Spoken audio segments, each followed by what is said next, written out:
So guys, good morning. Maghanda po tayo sa ating lulutuin sa almusal hanggang hapunan.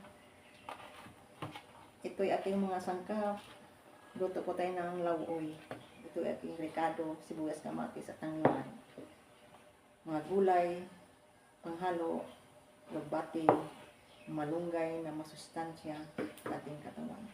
At haluan po natin siya ng kalabasa. Pampalinaw sa mata.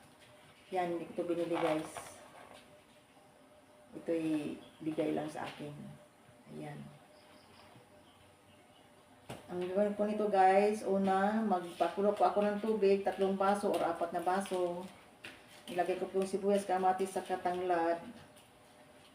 Tapos pagkakulo ng 1 minuto, ilalagay ko po itong kalabasa.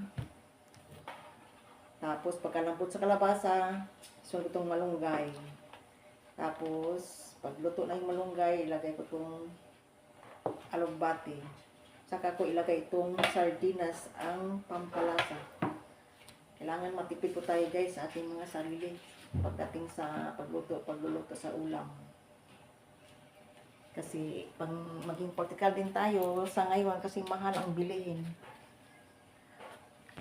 Thank you for watching guys. Don't forget to like and subscribe my YouTube channel. Bye-bye.